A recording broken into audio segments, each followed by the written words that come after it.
Open the public hearing of the Standing Committee on Education's inquiry into building Asia capability through the education system and beyond.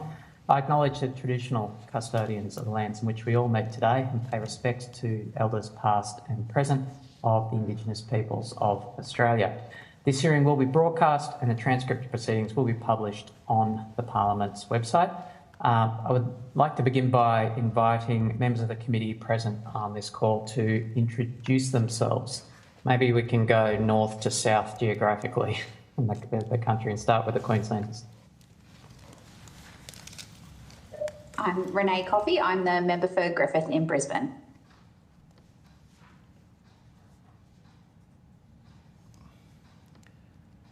I think we're now into New South Wales, Victoria and WA. Sorry, Kate. I'm sorry, I'm not north to south, but I'll jump in anyway. Kate Cheney, member for Curtin in Western Australia in the suburbs of Perth. Thanks, Kate. I think it's my turn. Sam Birrell, Federal Member for Nichols in Northern Victoria, coming to you from the banks of the Goulburn River. Beautiful. I believe Dr. Garland is on the line as well. Might be having trouble with devices. We might proceed to the witnesses. I now welcome representatives from the Department of Education to give evidence.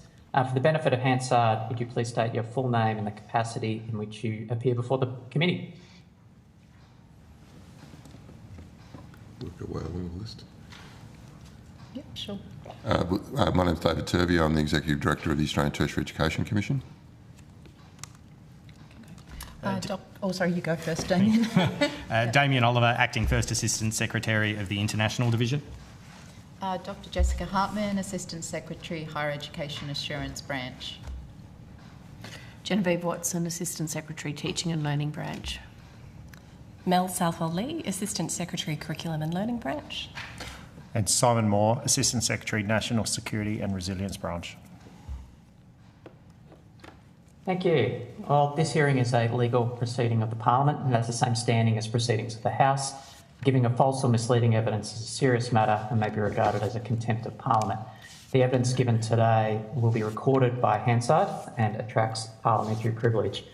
I believe last time the department appeared before the committee, you didn't have an opening statement, but I just wanted to begin this morning by asking whether you've been following the hearings since you first appeared and whether you wanted to share any perspectives on the evidence that's been heard by the committee since then as part of an opening statement to the committee.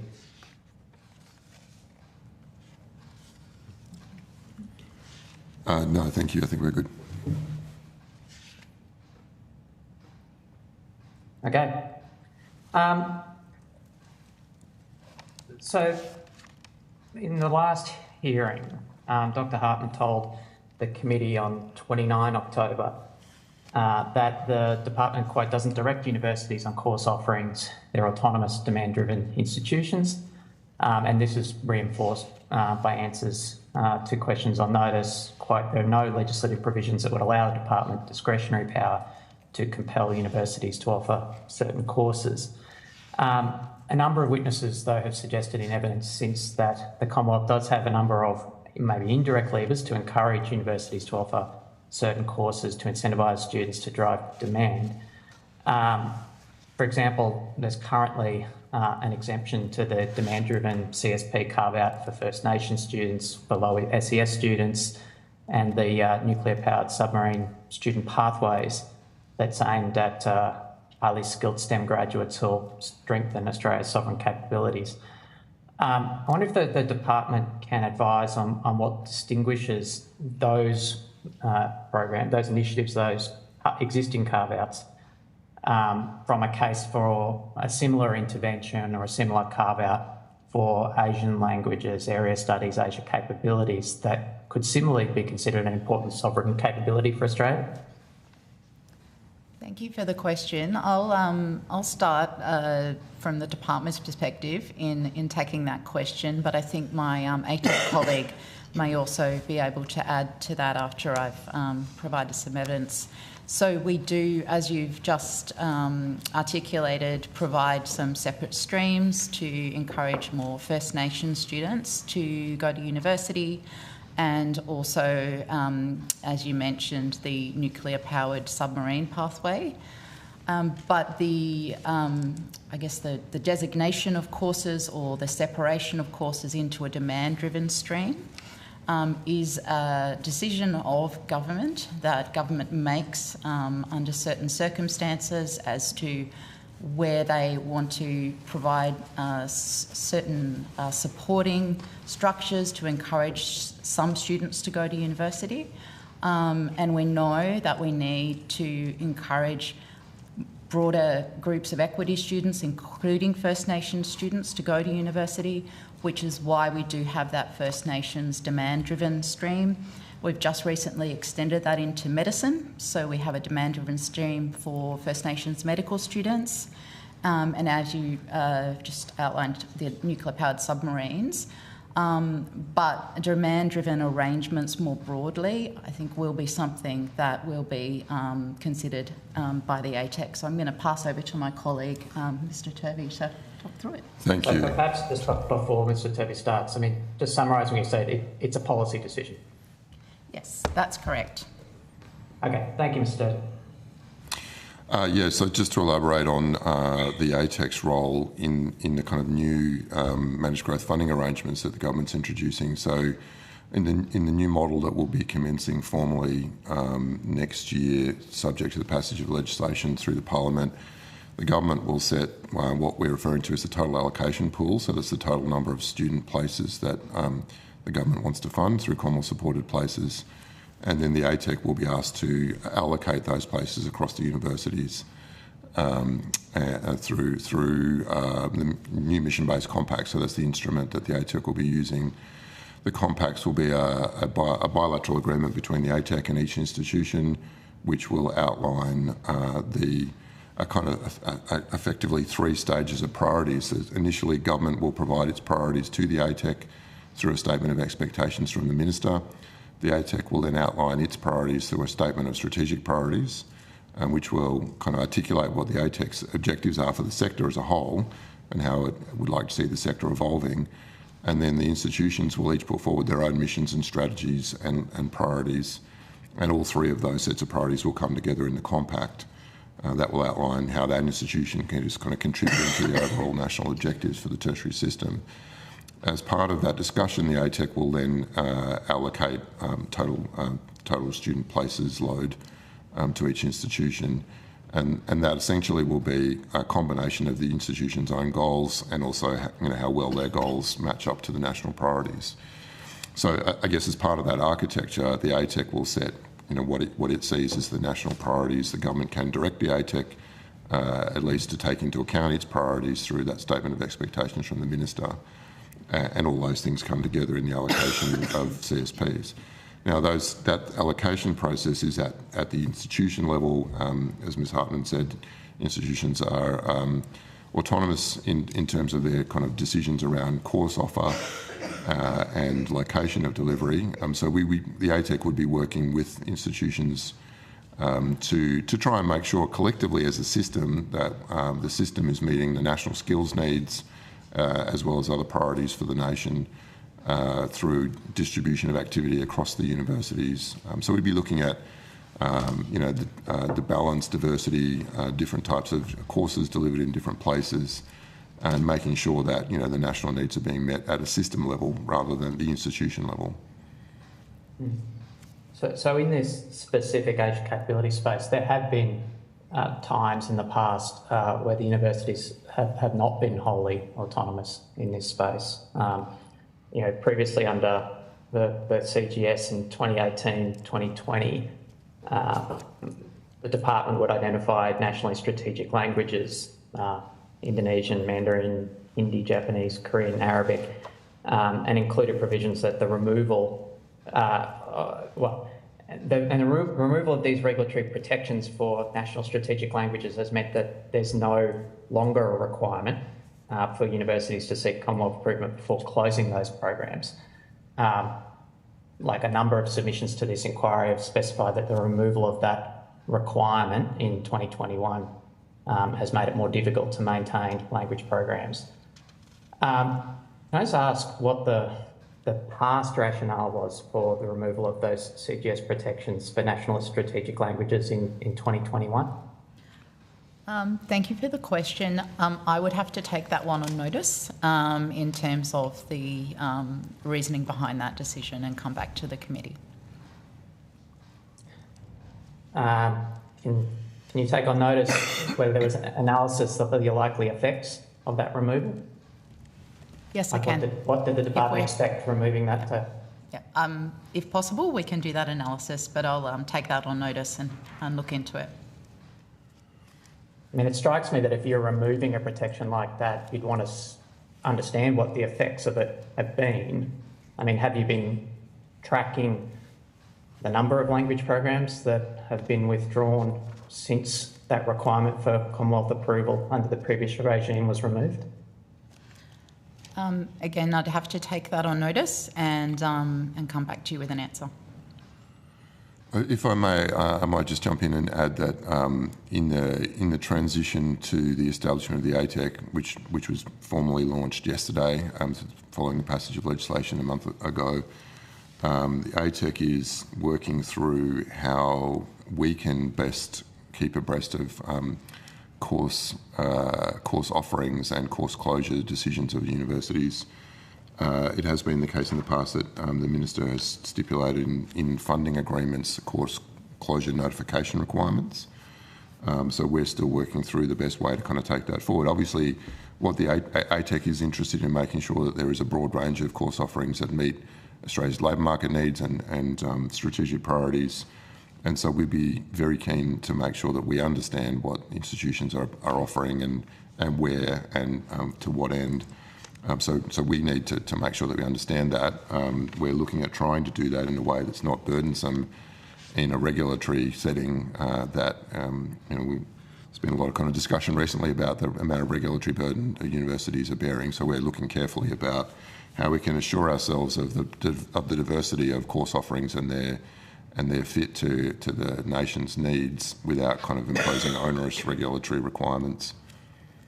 I mean, I just suppose it's been a theme of this inquiry that we have a demand-driven higher education system, a schooling system that is led by states with different interests and equities in our international engagement, and that this sovereign capability that Australia needs to find its own way in Asia is not being delivered by this devolved system. And I hear the answers from the department. It really doesn't feel like this is a priority for the Education Department. I mean, we're not tracking, we're not even collecting data, let alone seeking to try and influence outcomes. As I said, we're kind of transitioning to new arrangements through the ATEC, but there has been a requirement for institutions to notify decisions around course closures. I've just asked what the data is on that and no one's able to answer that. I mean, this is an inquiry about this particular topic you've come to give evidence on, and no one's able to provide literally the most basic level of data. But I won't pursue that. Can I just ask about the financial dynamics that currently affect universities and their ability and appetite to offer Asian languages at Australian universities? So there's a structural cost of delivering Asian language subjects that's higher, relatively speaking, to comparable humanities subjects because of the requirement for higher course contact hours, smaller class sizes, specialist staff. At the same time, the funding universities receive per language student through the CGS doesn't appear to cover the cost of delivery. The Job Ready Graduates program introduced in 2021 with the intention of bolstering language enrolments by reducing student fees appears to have had the opposite effect. And the committee's heard that there is a compounding perverse incentive because the Commonwealth share of language subject funding is unusually high. Language enrolments consume the MBGA envelope more quickly than enrolments in subjects where the Commonwealth share is lower.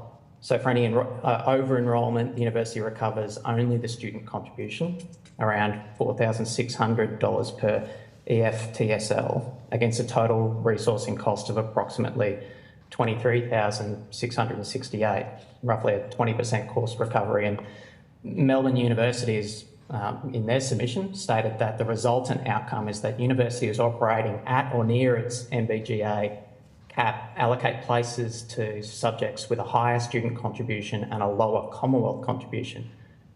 So it's creating a structural incentive to close Asian language programs unrelated to student demand. So although students are interested in studying Asian languages, these financial dynamics can drive the closure of programs and prevent students who want to from studying Asian languages at Australian universities. Can I ask for the department's response to that description of the financial dynamics here and how they're affecting language enrolments, and ask whether that is an intended outcome or this is a perverse outcome that was not intended by the design of these arrangements? Thank you for the question, and I did see that submission from Melbourne University, and I think in terms of some of the pricing outcomes that you're talking about and how different degrees are priced and the structure of the cost of the degree in terms of the student contribution and the Commonwealth contribution is certainly something that we're aware of in terms of incentive for universities to offer courses, but also incentive for students to study courses. Where that sort of kind of presents overall in terms of the individual institutions will differ. My understanding, and again, I know the ATEC will be looking into this, is that the intention is to have a look at the pricing of university courses, and that's some work that the ATEC will be doing. So again, I'll pass to Mr. Turvey. Yeah, look, I can elaborate on that. I can't go to the detail of the current funding model, but so the work that we're doing acknowledges that that there has been a lot of calls across the sector around the funding rates that are currently attached to sort of funding clusters. I think the best way to fix this problem is to kind of look at the cost of delivery and understand the differences in the cost of delivery by course type and by institution type and by location and by student type, and to build up a costing model based on the cost of delivery that can then be converted into a pricing model, which you would then look at, what's the appropriate contribution from the government and from the student. So the work that we're doing at the ATEC is doing exactly that. So we've got a costing and pricing working group that's led by an eminent health economist who was involved in the development of a similar pricing framework for the health system. So we're going back to first principles and getting information from universities about what it actually costs to deliver different types of courses across the different subject matter domains.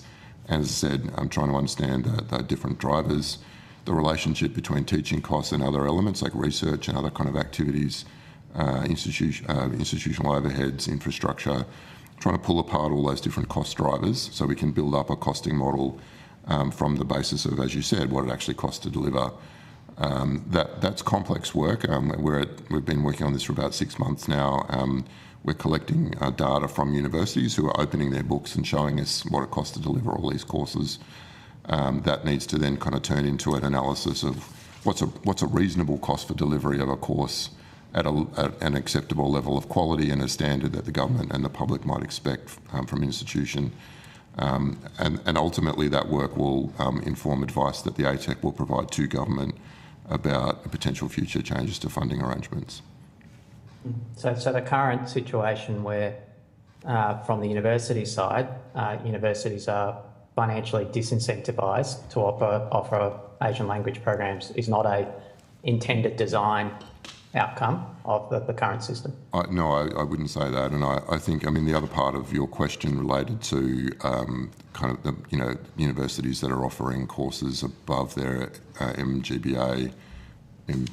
Or even getting close to. We're talking about prospective planning decisions here. Yeah, look, and this is exactly one of the reasons why the ATEC was established and this new managed growth funding arrangement was established, because what we see in the system at the moment is that simultaneously universities there are some universities that are over-enrolled, so they have more students than their funding envelope would allow for, and then we have other universities who have less students than their funding envelope would allow for.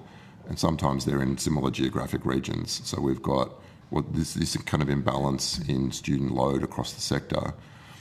So part of the ATEC's role is to help kind of to smooth that out, to make sure that we have reasonable, sustainable delivery, diversity of institutions, student choice, but also, kind of removing some of those disincentives that exist at the moment.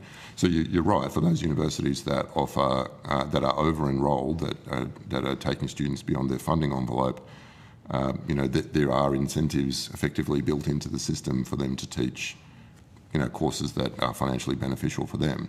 That's exactly one of the problems that the ATEC was established to help address. But there's two elements to that. One is that funding envelope allocation. The other is the actual pricing model itself. And what about on the student side of this? So, I was not in government at the time, but inferring from the Job Ready Graduates student fee changes, reducing the language course fees seemed intended to increase take-up of those courses. The opposite has happened. The evidence we've heard is because that's been driven by the increase in the fees of the HASS courses that funnel people to those languages, that get them intrinsically interested in learning those languages. Can I ask whether the reduction in student fees was designed to increase take-up of language subjects, one, and then two, whether the department has been monitoring that, whether that desired policy outcome has been achieved, and then three, what your reflections of that dynamic are at the moment? I'm happy to take that question. You want to go the first two bits and I'll take the third. In terms of monitoring, so I think at the last hearing we took some questions on notice about the enrolments in Asian language courses. And provided that back to the committee. So we certainly do track enrolments, student enrolments in courses, and so we are aware of overall the types of courses that universities are offering and patterns in those enrolments and how they're changing. We also look at, where, students are choosing to study, the types of institutions. I think the second part of your question, which is the direct link between the policy intent of the pricing of the course and, what that has resulted in terms of the number of students.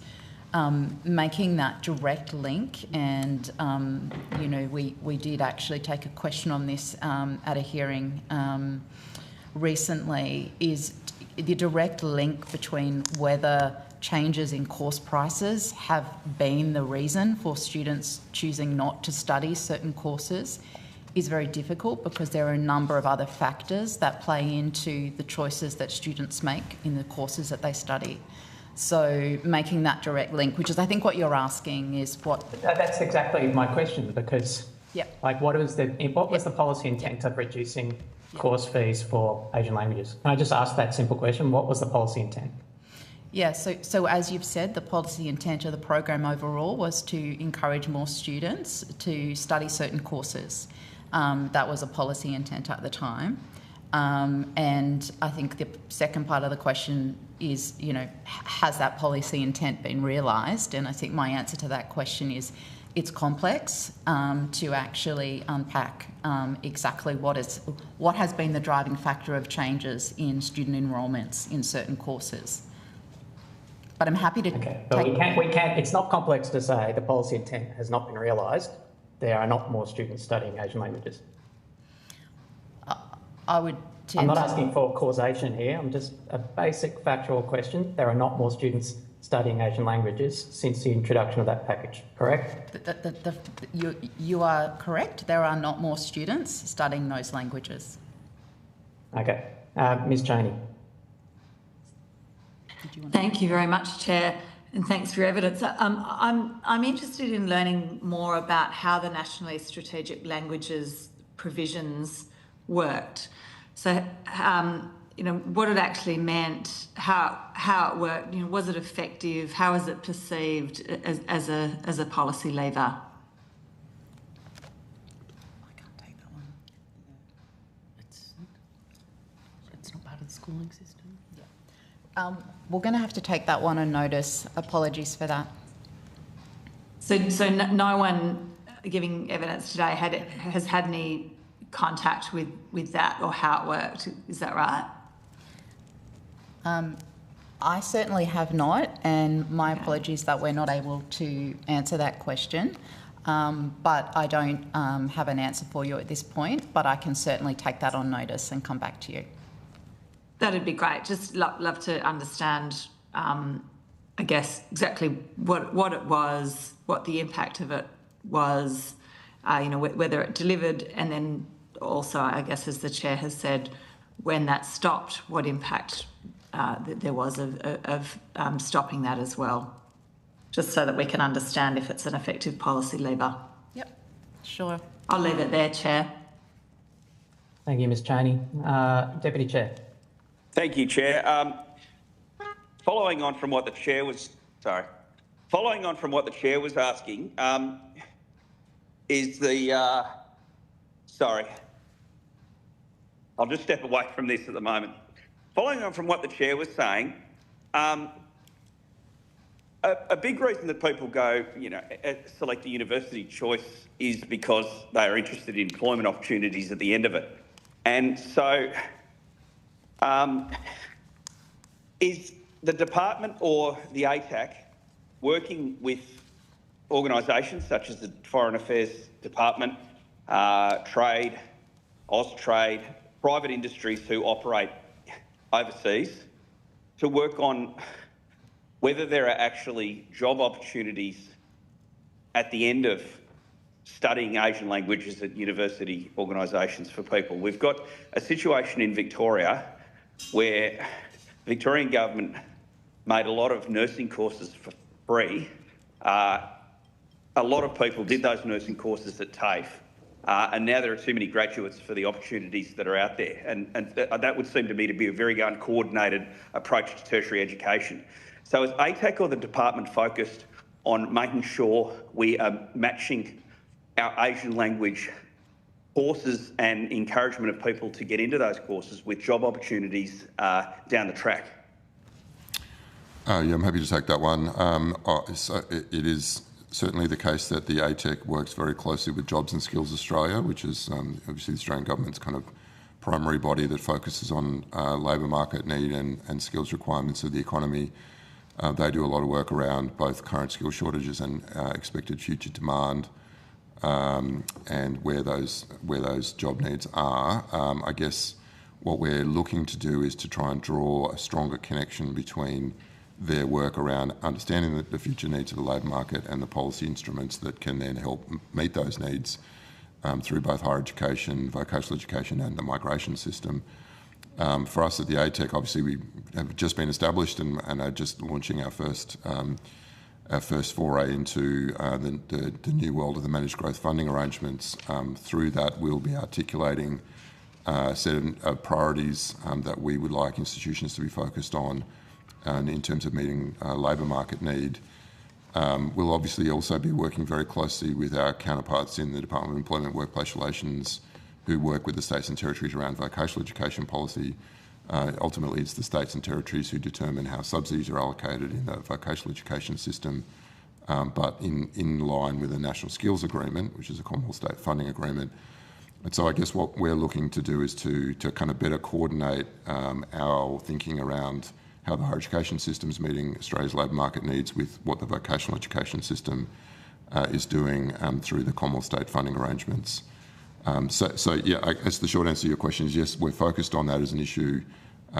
It's very early stages for us with the ATEC having just been established.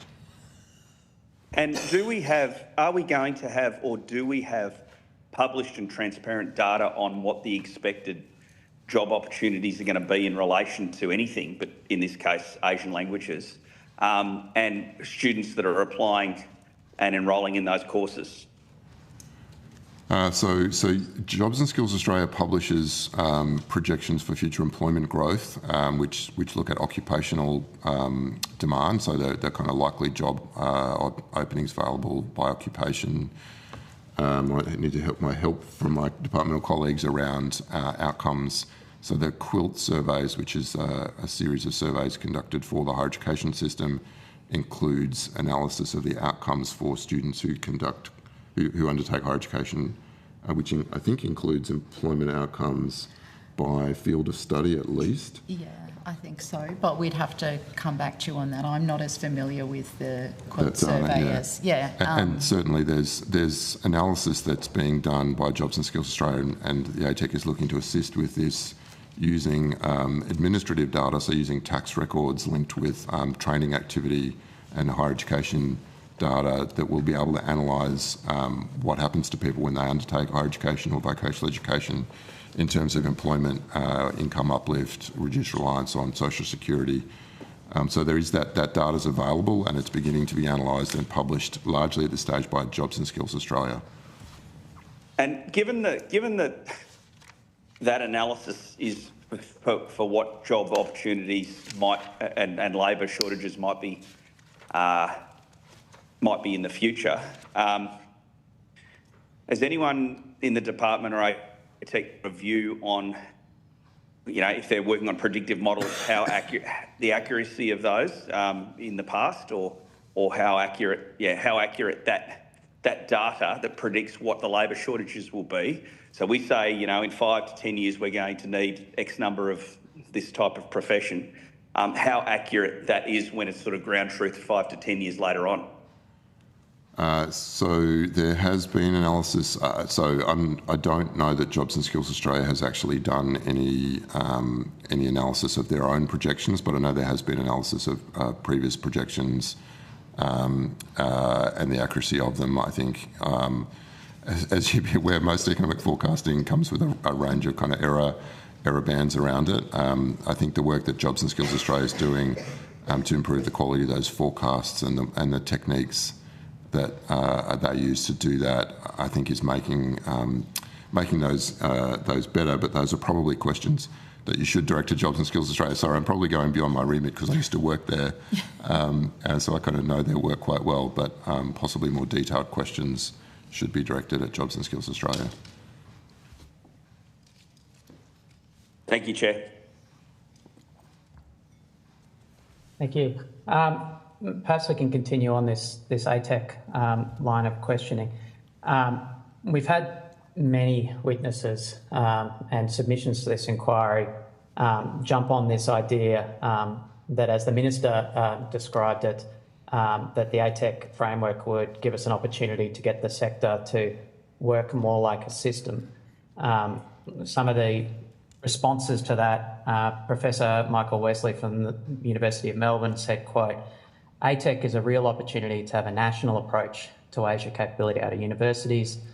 The Australian Academy of Humanities has said that ATEC, quote, should acknowledge Asia capability as one of Australia's priority national capabilities, monitor national gaps and opportunities and set benchmarks through mission-based compacts.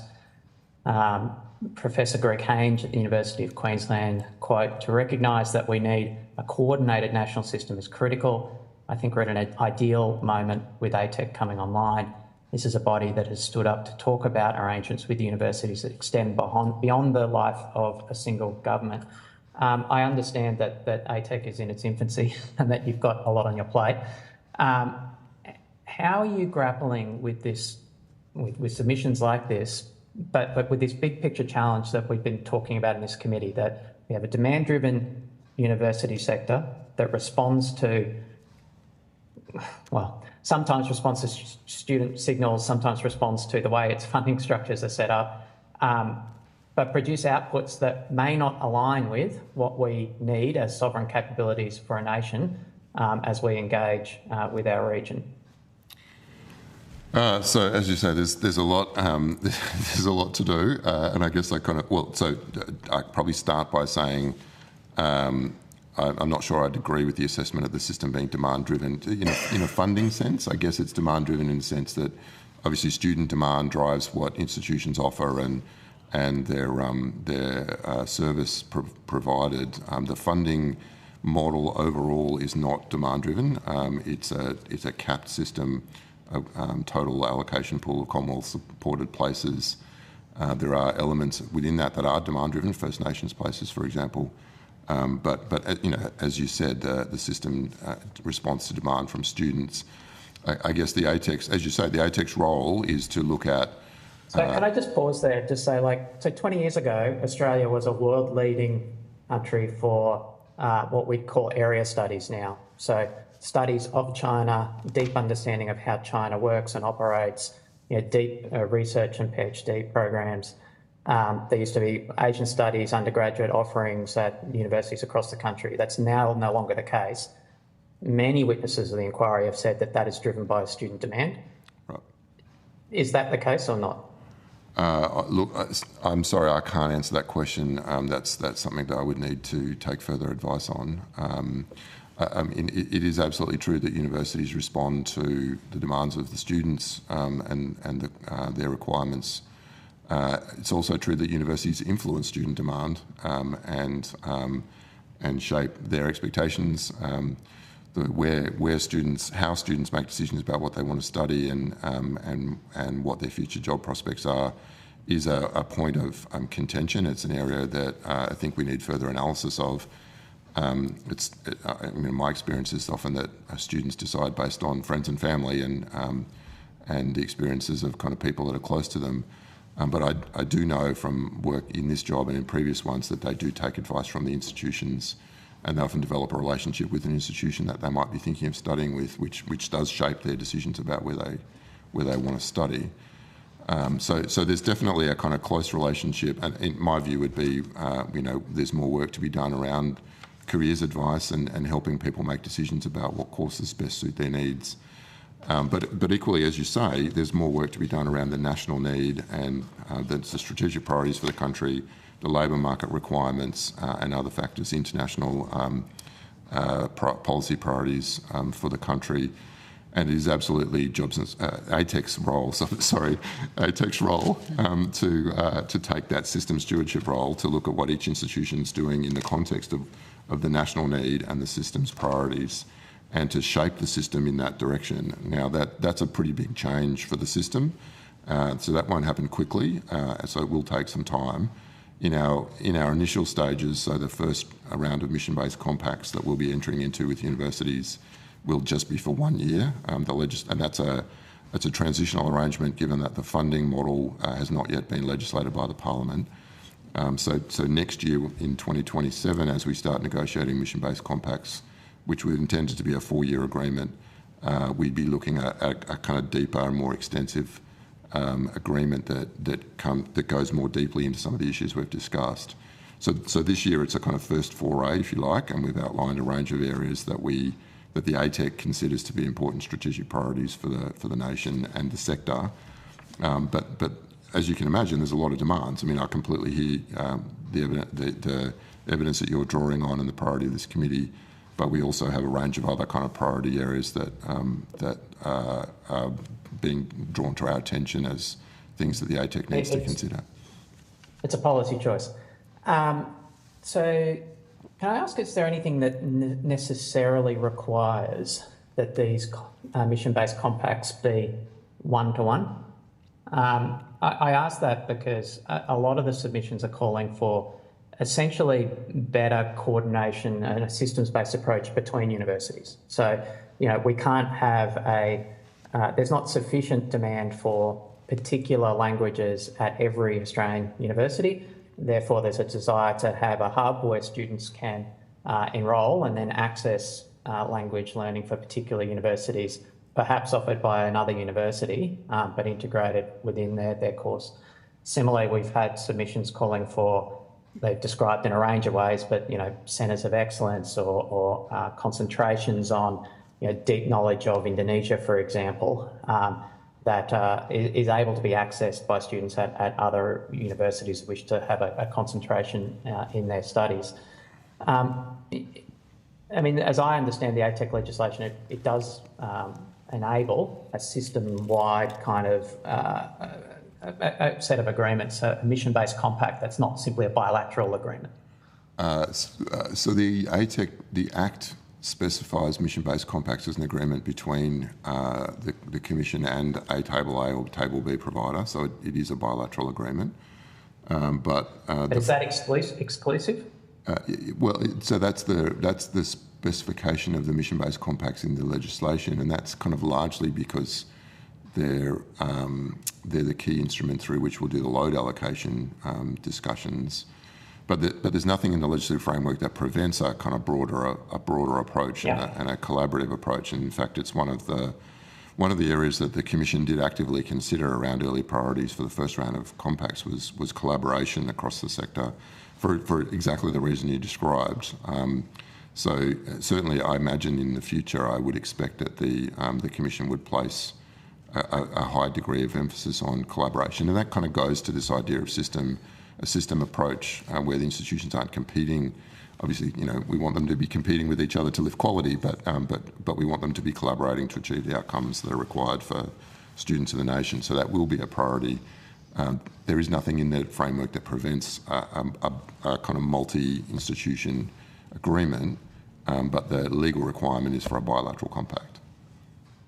No, thank you.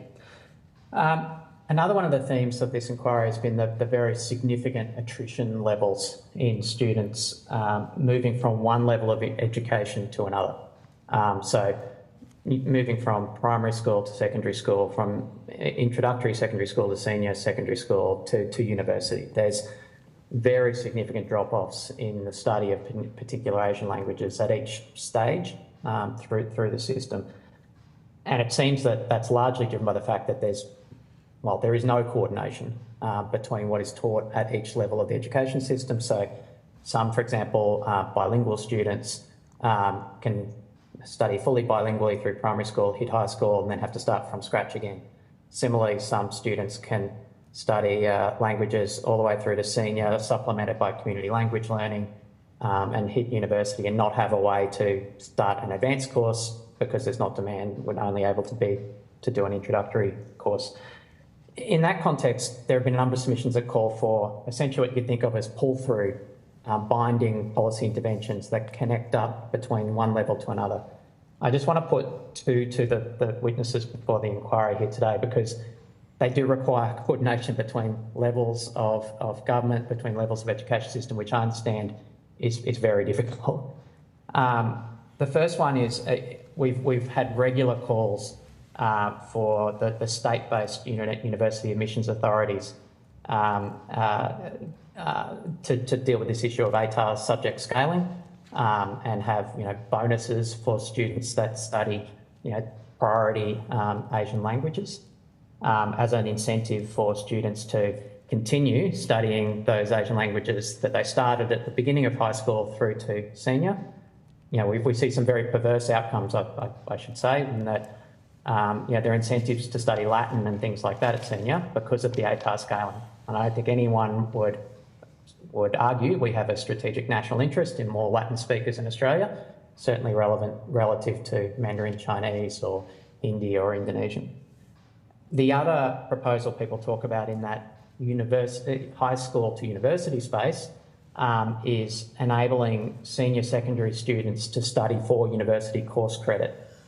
Building those connections between high schools and higher education institutions, more easily facilitating the continuation of language studies and at an advanced level at universities. I'm not sure who at the table is best placed to answer this, but,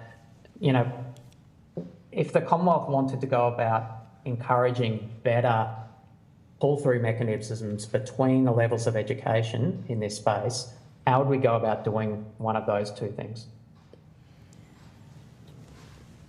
Ms. Watson, is that something you can take? Thank you very much for your question. In terms of, I suppose, system structure and working with state and territory governments and departments of education, there are mechanisms that exist around collective sort of decision making of education ministers. They meet regularly to decide upon their priorities and how perhaps certain issues might be worked upon in a sort of a collaborative and collective manner, as you're speaking about. So in terms of a sort of a system arrangement where you looked at, say, the study of Asian languages from kindergarten through to university. That is a topic that education ministers could discuss collectively should that be a topic they wish to prioritise. Okay. Another one of these areas that, again, is an area of shared responsibility that's come up in the hearings is it's a small number of high school Asian language teachers that actually have any kind of formal training in the Asian languages that they are teaching. Many teachers, a majority of the teachers, are teaching outside of field. So we've been looking at ways that can be remedied, because this is a supply and demand interaction. You know, the higher quality supply, the higher the demand from students, and vice versa. One of the programs that we've heard about is a program enabling community language school teachers who go to university to get formal teaching qualifications and to add to our teaching stock as people with a formal background in that particular Asian language. An obstacle that's been raised with the committee, though, is these teaching the National Framework for Teacher Registration, which I understand is a collaborative system. And as I understand it, the current position is that the English language requirements for registration as a teacher are currently higher than those required by medical doctors to be accredited in the Australian Health Practitioner Regulation Agency. So if you want to study to be a teacher, you need a 7.5 overall with a 7 in reading and an 8 in speaking, listening. If you want to be a doctor, you need a 7 overall with a 6.5 in reading, writing, and a 7 for the other areas. Now, I understand that there's a nationally consistent standard to registration controlled by individual state and territory regulatory authorities overseen by the National Framework for Teacher Registration. Can you walk me through this? I mean, why is it at the moment that English language requirements are higher for teachers than for doctors? And if we wanted to get more Australian teachers with expertise in a language through to our teaching programs, what could we do about that? Thanks for the question. Yeah, your information is correct. That is the situation. That applies, however, only to overseas teachers seeking to be registered, or migrant teachers seeking to be registered in Australia. For teachers who've come through the Australian system and have undertaken an IT course inside an Australian university, they sit what's known as the land height to demonstrate their English language capability or personal English language skills upon the completion of their university qualification. It's a conversation that has been had before about what the level should be for my apologies, I'm at the end of a cold. Reading, writing, and speaking for teachers. And as you rightly say, it's a standard set that is nationally agreed upon. One of the issues associated with this is that teaching is primarily a career of transmittal of information through oral means, and an excellent English language speaking is required to ensure that students are adequately engaged in the classroom and can adequately engage with the teacher. So, there's a general view that there is a very high standard that is required, and I think that is basically been agreed upon and is fairly consistently been supported over the years. Okay. Can I continue on that theme then? So one of the responses from the questions I noticed in the last hearing confirmed that the department doesn't coordinate with Home Affairs and the skilled occupation list for educators with specific Asian language expertise. Home Affairs gave evidence on 4 March that language assistants are not eligible for any skilled visa as well. Has the Commonwealth considered using skilled occupation list as a lever for Asian language teachers and assistants particularly, supply similar to what's been undertaken by the WA Department of Education for their language assistance program for Indonesian? I think that's possibly a question. So I'm aware of the work that's done around temporary employer-sponsored migration and the connection between Jobs and Skills Australia's analysis of skill shortages and the temporary employer-sponsored migration program. But I feel like those questions are possibly best directed at the Department of Home Affairs rather than the Department of Education. I suppose, I mean, I sort of started this set of questions by saying that the majority of Asian language teachers in our secondary schools don't have any background in the language they're teaching. Is this an area of skills need for Australia or not? And the evidence is that Education Department's not talking to the Home Affairs Department about this, I suppose is what I'm asking. Like, why is that? Is that not a desired area of skill, or? I'm not sure I can answer that on behalf of the department. I'm sorry. And I'm sorry, I can't answer that either. I think that would be something that we would need to take away and come back to on. Okay. We've got about 10 minutes left, but I just want to ask one sort of big picture question here.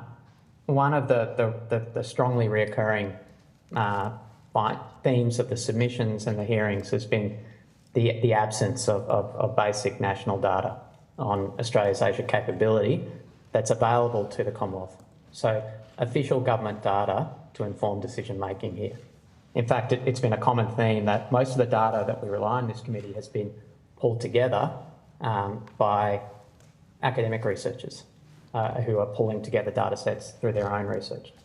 I've just pulled through the questions on notice and the hearings from various witnesses, including the Education Department. I just want to confirm that none of the following kinds of data is available to the Commonwealth when it's making policy in this area. So firstly, that the number of Australian students studying Asian languages at primary school, in any language in any jurisdiction. Correct. We don't have that at the Commonwealth level. States and territories would have relevant data. And they don't share it with the Commonwealth. The number of Australian students studying Asian languages at secondary school level in years 7 to 10? Similar response. We don't have it at the Commonwealth level. The number of primary, secondary schools, primary or secondary schools offering Asian languages? Again, with states and territories in managing schools. The number of Australian primary or secondary schools that have switched from offering an Asian language to a European language? Again, with states and territories. Yeah. The number of Australian school language program closures at any level, primary or secondary? Again, with states and territories, not Commonwealth. Yeah. The number of primary school students who've studied an Asian language at a school without any high school in their catchment area offering continued study in that language? Definitely not with the Commonwealth, and I'm not sure if states and territories would have that either, but certainly not with us. Yeah, I don't believe the states or territories have that either, actually. The number of Year 12 language enrolments disaggregated by background language or first language learners versus second language learners? Correct. We just have the high-level data rather than which particular stream in terms of background or non-background via CARA. Yeah, the number of Australian school students who have access to bilingual programs or language immersion programs? Again, not held at the Commonwealth level. Yeah. The extent of the implementation of any of the cross-curriculum priorities, including Asia and Australia's engagement with Asia. So any measures of how that is being implemented? Not broadly at the Commonwealth level. The ACARA as the developer and in managing the Australian curriculum do some broad monitoring around the implementation. I understand they're going through a revision of their monitoring framework at the moment and looking at what sort of measures they'd be using on what kind of basis in terms of regularity and so forth.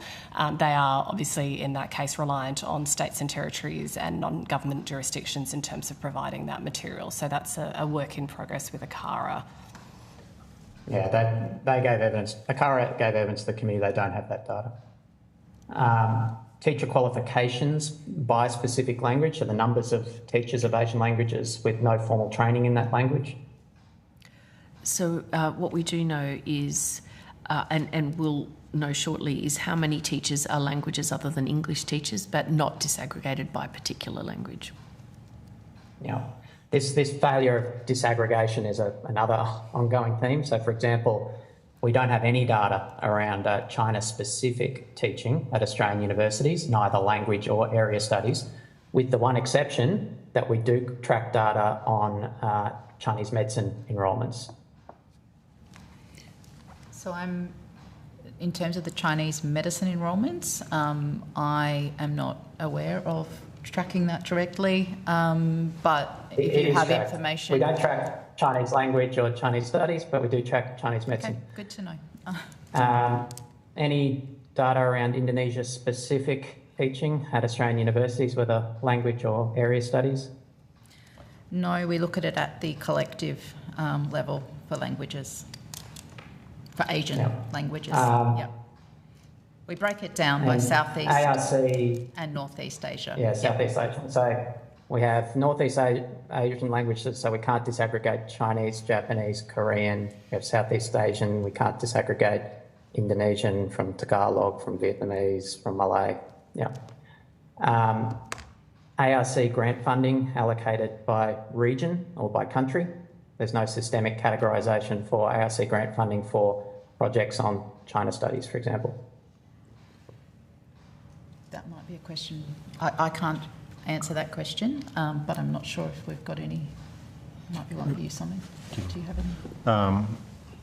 Yes, I can't speak to detail on that one. ARC does have clear records of all the grants that they have granted. There's about 6,000 active ARC grants at the moment, not my area of specific expertise. I understand a lot of that data can be examined in detail. How accessible that is would be a matter for the ARC. We can take that on notice and follow up with the ARC directly.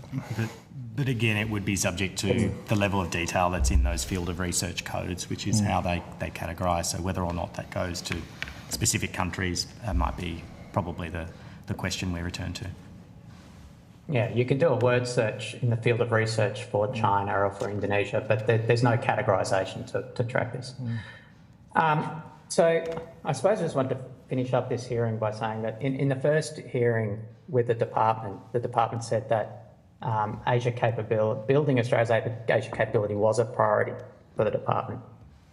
I'm just interested in understanding how the department goes about prioritising Australian students learning about Asia, whether that's languages or cultures or religions or societies or histories or economies, if we're not measuring it, if that data is not available to the Commonwealth. How in practice do we go about trying to build Asia capability, a vital sovereign capability we have a national interest in building, if we don't collect any of that data? I'm happy to take that question. And, I think it's in terms of, where things kind of go in the future to track and collect things, to actually look at those individual language categories, which I think is the point you're going to. We know we do collect the data at an aggregate level at the moment. So obviously consideration for us in the future would be looking at that at a more disaggregated level. The statement that was made that, this is a priority for government, I'm assuming you're referring to the previous hearing that we attended? Yeah. Okay. And I would say that, through the school curriculum, as my colleague has talked about, and also, through the university course offerings, we make available, in my patch at the universities, courses that provide students with the opportunity to study Asian languages. And, going back to some of my earlier points, whether or not students decide to study Asian languages goes to, whether that's something that the student, considering all other courses, wants to do, and also the kind of future job market, which I know goes to some of your points around what does that future job market look like and how are we tracking that. But, that is, it is something that we are aware of from these committee hearings, is something that the committee would like, you know, the government to look into in a bit more detail. I'll see if any of my colleagues want to kind of add any more information. Yeah, thank you. We are coming to time here, but I just say that he just said that this is about student demand again. The first question I asked in this hearing was about the perverse financial incentives on the university side not to offer Asian language programs. So when there are programs where there is student demand that are still being closed. I think that goes to the point my colleague made around looking at the costs of teaching and the costs of those courses, and you know where that is actually leaving universities in terms of what they're choosing to teach. It just leaves me trying to understand. Like if I'm trying to advance something, I'm measuring it. If I'm trying to prioritise something, I'm trying to look at data about progress against that objective. So I might just add that in the context of the mission-based compacts that the ATEC will be negotiating, we will be including performance metrics for the domains that are covered by the compacts. So to the extent that, you know, if in the future government was to provide a statement of expectations that prioritised Asian languages, or the ATEC Commission has decided to prioritise Asian languages, then that would naturally trigger kind of performance information being included in the compacts. And that would then, I guess, flow through to the reporting that the ATEC will be doing through things like the State of the Tertiary System report. Okay. Thank you all for your evidence today. We're now at time. You'll be sent a copy of the transcript of your evidence, and we'll have an opportunity to request corrections to transcription errors. Please send your responses to any questions taken on notice during this hearing to the Secretariat by the close of business on Thursday, 14 May 2026. Thank you for your attendance today, and this hearing is now closed. Thank you, Chair.